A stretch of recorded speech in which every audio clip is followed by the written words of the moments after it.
Die Nazi!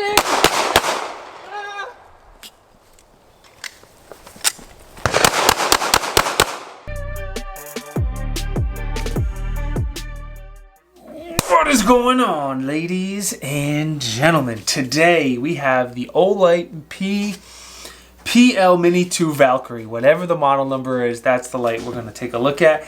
And no, before you say it, I am not shilling for Olight. We're going to talk about the features of this light. We're going to take a look at the beam pattern in different environments. We're going to talk about the features, the pros, the cons, and then what I think of it overall. Now, quick disclosure, I have zero connection to Olight. Again, I'm not shilling for Olight. This light actually came from Canik. When I did this review on this Canik Mete series of pistols, they included the light in the optic. I said I had it. I might as well do the review. Now, I used to work for Inforce, which is one of Olight's competitors, just so you know. That won't affect the review at all, but now that I don't work for Inforce, I figure I might as well review all of the popular lights out there and catch up for lost time. Last, affiliate links, there'll be some down there. If you want to use them, great. I appreciate it. If not, I still love you anyway. All right, let's get right into it. This a small compact light, has 600 lumens. If you don't know what lumens is how much light is coming out of the flashlight. That's kind of a brief explanation of lumens. As far as your candela, it has 2,500 candela, so it doesn't have a ton of candela. If you don't know what candela is, kind of how the light is directed, the higher the candela numbers, the tighter the beam, and the further the light will shine out. Again, there's more to it, but that's the Cliff Notes version. At 2,500 candela, this is a wall of light. This is not a very, very tight beam. It does not shine out very, very far. But again, it's a very, very small micro compact light. Now, as far as your runtime, this has an internal battery. The battery, you cannot take it in and out. It is rechargeable. The good part about that is you never have to buy batteries for it. More on that in a little bit. And then the runtime is up to 1 hour. Now, this rechargeable battery, like I mentioned, is magnetic. I think it's really cool for handheld flashlights, but to me, on weapon-mounted lights, it seems really, really strange. Do you just leave the gun out on your nightstand and plug it in at the end of the night to make sure it's charged? Do you take the light off of the gun and charge it and lock the gun up? Like, I have kids. Some people can leave their firearm out. I'm not comfortable leaving a firearm out. What if it's charging off of the gun and you need to put the light on the gun and use it in the middle of the night? I don't know. I don't mind rechargeable batteries, but I don't like it when they're not interchangeable or replaceable. Like, you can't take the old one out and put the new one in. That's my big hesitation with it. Anyway, on the cord itself, there is a light. When it's red, that means it's charging. When it turns green, that means it's good to go. So again, the pro is you don't have to buy batteries. The con is if your battery dies, you're absolutely screwed. Your light's not going to work, and there's nothing you can do about it. You can't take a battery in and out. So whether that's a big deal to you or not, totally up to you. I just present the facts and let you make an educated decision. The slide rail and the QD attachment and how this attaches to the gun is extremely cool. One of my favorite features about it. It simply rocks back and forth on the gun. That's how you install it. You just rock it on and off the rail, simple as that. But the cool thing about it is this ratcheting system. I don't know if that's what they call it, but that's what I'm going to call it. The mount of the light will slide up and down on the actual flashlight itself, and that does a couple things. It allows you to fit a wider variety of guns, and also gets the controls further back towards the trigger guard. So whether you have, especially if you have smaller hands or a very large gun, it just makes reaching the controls that much easier. I think it's a great idea. I love it, and I think that's one of the better features on the light.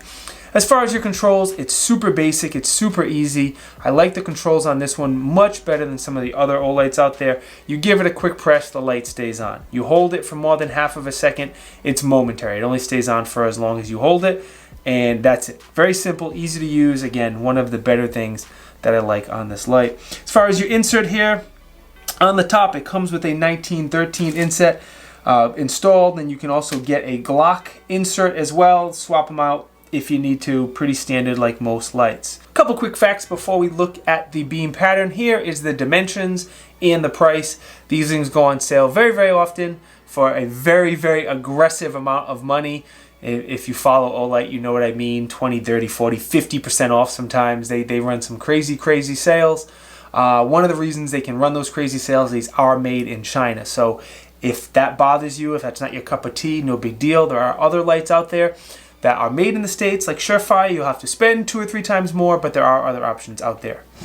They also are waterproof.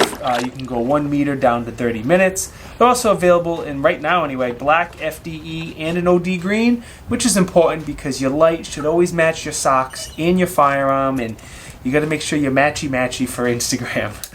The other thing I got to mention really quick is the sponsor of the video before we look at the beam pattern, and it's Ocean State Armory, a new channel sponsor for you guys. Ocean State Armory is right here in the Ocean State where I am located. They offer Cerakote services, and they also laser engraving as well. There's a discount code right there, Tiberious, if you want to get any of your guns. Again, looking good for Instagram, matchy-matchy, not just guns, accessories, car parts, whatever. Check out Ocean State Armory. Use that discount code to save you a few bucks. I get a small kickback. Everyone's happy. Now let's go take a look at the beam pattern. Olight PL Mini Pro 2 Valkyrie, whatever mini thing. And in the room, again, it's just a wall of light. It's not much.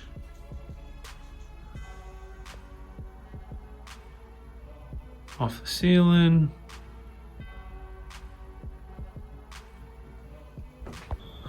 All right, 15 yards away from those bushes with the Olight PL Mini 2, whatever, small little thing. Just a huge wall of light, not much of a defined hotspot. About 10 yards away now, and you can really see the wall of light. The one thing I will say, if it's on this bush, I can still see that wheelbarrow. So the camera doesn't pick that up, but I can see that wheelbarrow with my eyes. Go a couple feet closer. Now we're about 5 yards away. 5 yards away, and it's just, again, a huge wall of light. PL Pro Valkyrie. First tree's 5 yards, second tree's 10, fence is 15 yards. And this thing's not as bright, doesn't have as much of a hot spot as the PL Pro that I'm reviewing this week, but has more spill. It's just a wall of light, not a really defined hot spot. Also wanted to do a quick size comparison for you. What you see here is the Olight PL Mini 2 Valkyrie, whatever the model number is. Next to that you have an Inforce APL-C. Next to that you have an Inforce Wild 1. Shh, don't ask me how I got it. And then next to that is the Streamlight TLR7. Those are the only compact lights that I have that I could show you the different sizes on. Sorry, I don't have any others yet. Next, let's talk about the testing. And again, if there's anything else I should add to this testing of these lights, please let me know. As far as the drop test, I always do 5 drop test from shoulder height. This light passed with flying colors, no issue there. I did a runtime test just to make sure it would last an hour like it said it did. And again, there was no issues there. It actually lasted a little longer than an hour. I did a recharge test where I let the battery die from the run test, plug in the USB to see how long it takes the battery to fully recharge when it is completely dead. Of course, we tested the waterproof as well. Again, it said 1 meter for 30 minutes. I don't quite have 1 meter depth, but I did throw it in some water for 30 minutes. Once again, it passed with flying colors. Now, as far as the shooting part of it, I shot around 400 rounds through a firearm with this light attached. Some of the shooting was with the Canik SFT. Some of it was with my SIG P365 and maybe another gun. I don't remember. Look close at the footage you're seeing here and you'll know for sure. Around 100 of those rounds was indoors under low light condition. Say it all the time, but every week I go to a shooter's fitness class where we mix fitness and shooting together, and there's always a lot of low light shooting, so I did run this for around 100 rounds under low light. And I must say right off the bat, I really dig the controls. They're easy to reach, they're easy to use. It's just one of the better parts on this light are the controls. And then the usual, I shot steel, magazine exchanges, whatever I was doing to test that particular gun, or in the case of the SIG, I was testing the grip and different accessories, whatever I had on there. About 500 rounds shooting, 100 rounds on the no light, and there was no issues with this little Olight. So through all of that testing, let's talk about the pros, the cons, and what I think of it overall. My biggest pro is going to be this ratcheting system. I think the ratcheting system is dope. Not only does it allow you to fit the light on more firearms, it also gets those controls as far back as possible and just fit the light to your hands, even if you don't want them far back, if you want them a little forward, if you have huge hands. Whatever the situation is, it makes it really, really easy to reach those controls. The QD lever is also nicely done. I always worry with QD levers that the lockup is not going to be tight, and no issues here. They are good. I like the controls. The controls are very simple, easy to use, easy to reach. One of the better controls, definitely much better than the other Olight I'll be reviewing very, very soon. And then the price. The price is a pro and a con, but you get a decent light for sub $100. Now the reason that's also a con is, again, they are made in China. I know some of you out there do not care about that, but I know a lot of you out there do care about that. And if that bothers you, there's other lights out there that are significantly more expensive that you can get that are made here in the States. But if you don't care about the where it's made, it's a good light at a good price. The other cons I have is going to be the candela. 2500 candela is not enough, in my opinion. Even if they had to grow the light a little bit bigger to get, like, I don't know, 10 times more candela if possible, I think it'd be worth it to have a light that shined out a little bit further if you ever need it to. The other, I don't know if it's a con or not, I'm going to call it a hesitation, is this magnetic charging system. For you guys who have been rocking Olights longer than me, let me know your thoughts and your feelings.